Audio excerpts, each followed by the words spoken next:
Hi అండి. ఈరోజు వంట చేద్దామంటే ఇంట్లో కూరగాయలు ఏమీ లేవు. ఈలోగా మా చెట్టుకి తాజాగా చిక్కుడుగాయలు అయితే కనిపించినాయి. ఇంకా వెంబటే మా అత్తగారికి చెప్పి ఇద్దరం వెళ్ళి మేడ మీదకి వెళ్ళి చిక్కుడుగాయలు అయితే కోసామన్నమాట. మనకి మార్కెట్లో దొరికే చిక్కుడుగాయలు అంతగా ఏం బాగోవండి. ఎందుకంటే అవి మందు వేసి పండిస్తారు కాబట్టి అవి కూడా కొన్ని బాగుంటే కొన్ని బాగోవన్నమాట. ఇంకా మా అత్తయ్య నేనైతే మాట్లాడుకుంటూ చిక్కుడుగాయలైతే ఒలిచేసాము. అదేంటోనండి అప్పటికప్పుడు తెంచేసి వంట చేస్తే ఆ టేస్టే వేరు కదా! ఇంకా లేట్ చేయకుండా వంట అయితే స్టార్ట్ చేద్దామా?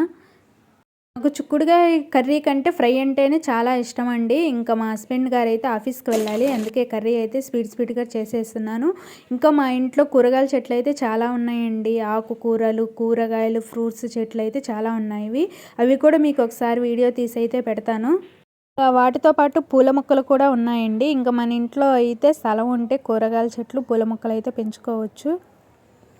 ఇంకా అన్నం, కర్రీ అయితే వండేసానండి స్పీడ్‌గా వండేసి ఇంకా మా హస్బెండ్‌కి అయితే పెట్టాను. ఇంకా తను ఏమంటారని చూస్తున్నానన్నమాట. చివరికి సూపర్ అన్నారు.